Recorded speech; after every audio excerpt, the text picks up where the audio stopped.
Olá, eu sou o Daniel e nessa aula vamos falar sobre avaliação de impacto. Existem várias formas de definir o que é uma avaliação de impacto e aqui vamos falar daquela que consideramos a mais adequada para apoiar o trabalho da sua ONG.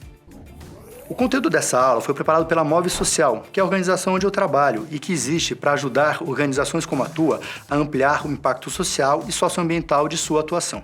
O nosso propósito é mudar organizações para que mudem o mundo. Eu tenho certeza que o trabalho que a sua ONG faz traz vários benefícios para a sociedade.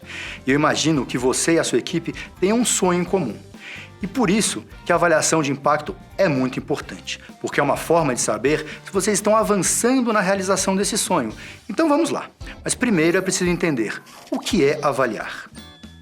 Quando falamos em avaliação de impacto, estamos falando em analisar uma ação com base em um método. A partir desse método, nós podemos conhecer os efeitos e a relevância que essa ação tem. Será que ela é importante? Será que ela tem alguma utilidade? Será que ela trouxe mesmo algum benefício? Veja bem, isso não tem nada de achismo. Não se trata de obter uma simples opinião. Estamos falando em usar um método que segue critérios rigorosos, ok? Na verdade, fazer uma avaliação é muito mais do que simplesmente analisar se uma ação foi bem realizada ou quantas pessoas foram atendidas. O objetivo é mais amplo, é entender as mudanças reais que uma ação causou na vida das pessoas. Mas por que a gente deve fazer esse tipo de avaliação? Em primeiro lugar, porque é uma questão ética. Uma ONG tem o dever de conhecer as consequências positivas e negativas do que faz. Por exemplo, imagine uma ONG que apoia jovens de uma cidade a encontrarem o primeiro emprego. É a ONG que vamos chamar de Trabalho e Cidadania. Ela oferece cursos e atividades de orientação aos jovens, além de ter parceria com empresas da região para encaminhá-los ao mercado de trabalho. Será que as ações da ONG estão mesmo apoiando essas pessoas? Vamos um pouquinho mais longe. Que tipo de trabalho esses jovens estão conseguindo? São trabalhos adequados?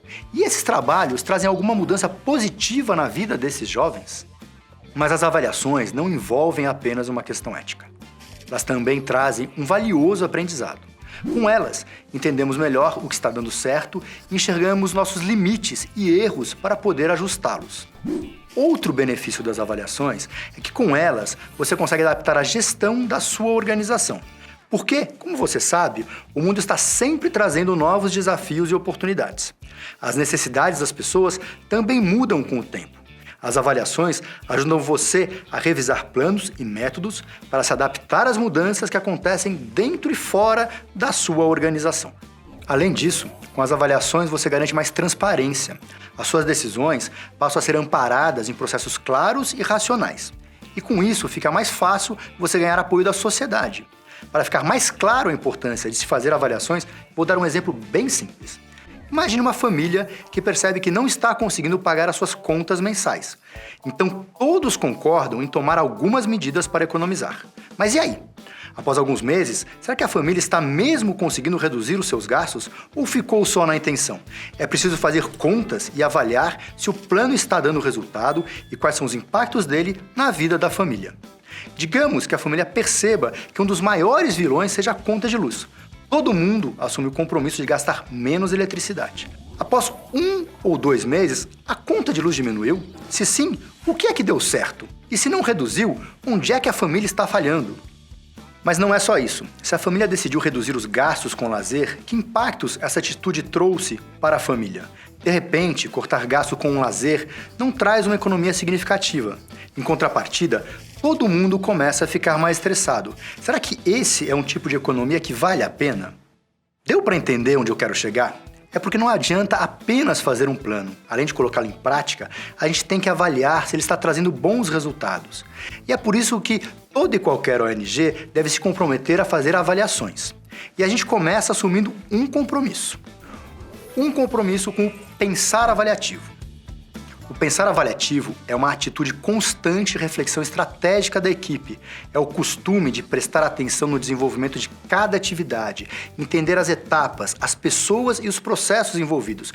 E o mais importante, entender as consequências de cada ação, de cada projeto. Tudo fica mais fácil se você cria uma cultura de avaliação dentro da sua ONG. E para isso, é preciso que algumas coisas estejam claras. Deixa eu fazer algumas perguntas para você. A sua organização tem clareza sobre o que ela é ou quer ser? Existe uma visão clara sobre a mudança que ela espera gerar? Vocês têm um bom plano estratégico e alguma forma de monitoramento? Quem é responsável pela organização e armazenamento de dados? E quem pode cuidar das avaliações? Pense bem, se você não consegue responder com clareza a essas perguntas, vai ser mais complicado criar uma cultura de avaliação na sua ONG. Então siga essas dicas. Deixe bem claro quais são os objetivos da sua ONG. Crie um plano estratégico para ela. No VOA, existem aulas que falam sobre este assunto de forma bem didática. E defina quem são as pessoas responsáveis pelos dados da sua organização e pelos processos de avaliação. Combinado? Já está na hora de começar a explicar como se faz uma avaliação. Vamos ver 7 passos necessários. O primeiro passo é analisar o contexto da sua ONG. E para isso, a gente tem que começar colocando em mente uma coisa: não se faz uma avaliação sozinho. É isso mesmo, a sua ONG tem uma atividade de interesse público e por isso o trabalho que ela desenvolve impacta muita gente. Uma ONG tem uma equipe de trabalho, voluntários, pessoas que fornecem apoio financeiros ou materiais. O contexto no qual a organização atua é muito maior do que pode parecer. São muitas pessoas agindo, pensando, se apoiando e elas podem ajudar no processo de avaliação. Não se esqueça disso.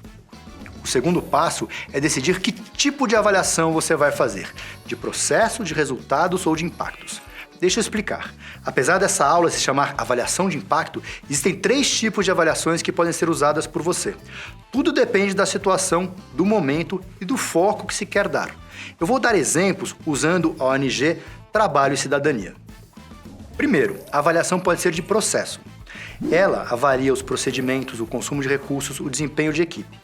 É uma avaliação que analisa como um processo é feito. Por exemplo, quais os custos gerados pelas atividades de formação da ONG?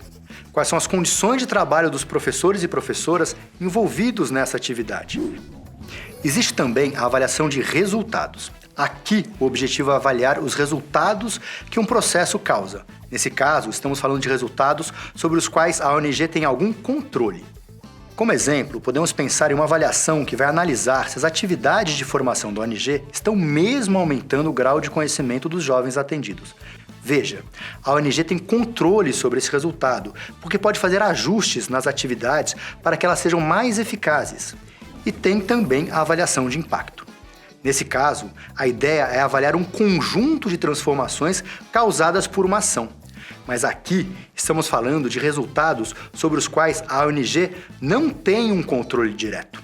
A ONG Trabalho e Cidadania, por exemplo, pode avaliar se os jovens empregados pelas empresas parceiras conseguem manter os empregos conquistados. Perceba que nesse caso existe uma série de fatores que podem afetar a estabilidade de emprego dos jovens. Então, a ONG não tem controle total sobre esses resultados. Deu para entender, né? O passo seguinte é eleger o modelo de investigação a ser usado. Você precisa se perguntar: que tipo de abordagem vai trazer as respostas que eu preciso?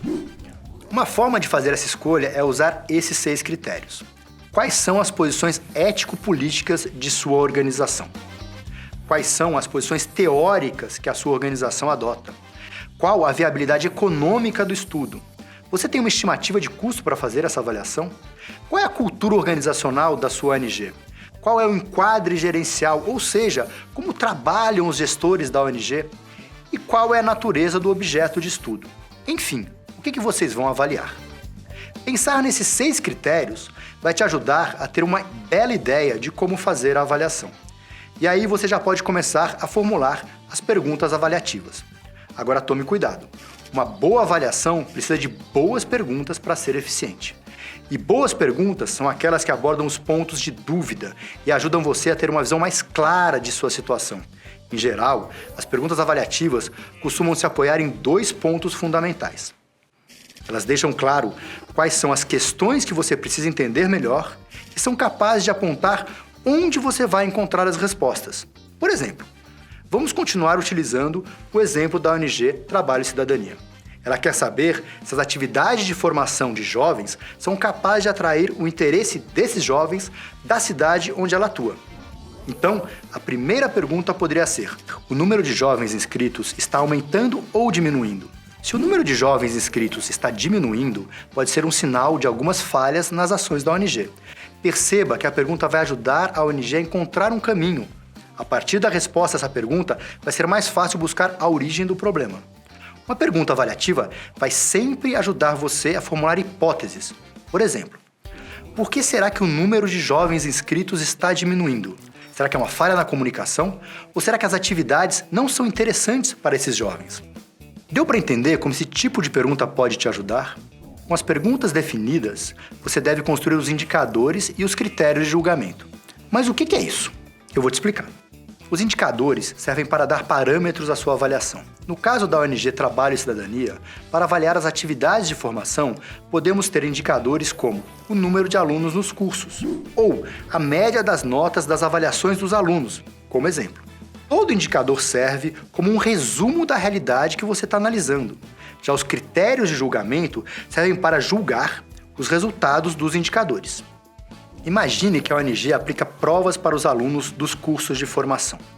Se as provas valem de 0 a 10, qual é a média ideal para saber se os cursos estão sendo bem aproveitados? Ter 50% dos alunos com média 5 é aceitável? Ou o critério de julgamento é ter 80% dos alunos com notas acima de 8? Essa poderia ser a meta para que os cursos sejam considerados eficientes. Maravilha! Você já escolheu um tipo de avaliação, já formulou perguntas e definiu indicadores e critérios. O próximo passo é eleger as fontes e coletar informações. Existem dois tipos de fontes que podem ser usadas, as primárias e as secundárias. Fontes primárias são aquelas que vão ser coletadas diretamente pela ONG. Por exemplo, uma pesquisa com os alunos dos cursos de formação para conhecer a opinião é uma fonte primária. As fontes secundárias são aquelas informações produzidas por outras organizações.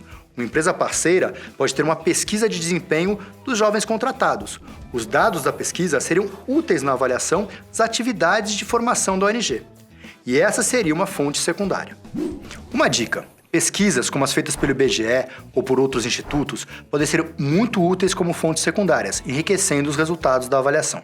Bom, depois de todo o trabalho de coletar dados, está na hora de analisar os resultados. O primeiro passo é organizar as informações de forma sistemática. Se a ONG faz uma pesquisa de opinião com os alunos, ela precisa criar uma planilha e inserir os dados. Digamos que uma das perguntas da pesquisa fosse: dê uma nota de 0 a 5 para a qualidade das aulas do curso. Vai ser necessário calcular quantas pessoas deram nota 0, quantas deram nota 1 e assim por diante. Com isso, você vai calcular os percentuais. Por exemplo, 65% dos alunos deram nota 5 à qualidade das aulas.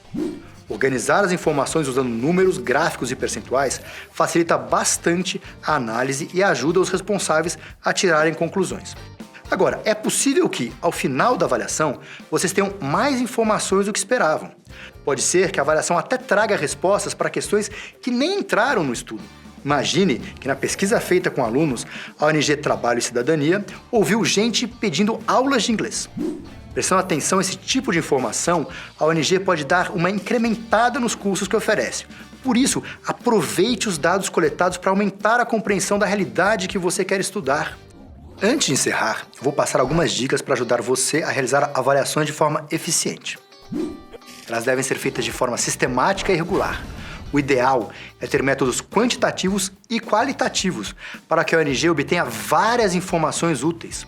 Todas as avaliações devem ter objetivos claros. Assim, todo mundo vai entender quais respostas vocês querem obter. Evite criar dúvidas sobre os motivos da realização do estudo. As avaliações devem estar relacionadas a outros processos de fortalecimento organizacional. Elas devem ser coordenadas por pessoas que assumam um compromisso de se dedicar ao estudo. E elas devem manter o diálogo constante com outras pessoas que trabalham na ONG, evitando que apenas os líderes acompanhem o processo. Importante é que a avaliação sirva como uma ferramenta de crescimento para você e para a sua equipe. Nós queremos que vocês possam atender cada vez mais pessoas, porque ONGs como a sua são fundamentais para o nosso país. E não deixe de ver os outros módulos do programa VOA. Eles trazem mais informações que vão ajudar no seu trabalho. Um grande abraço e obrigado.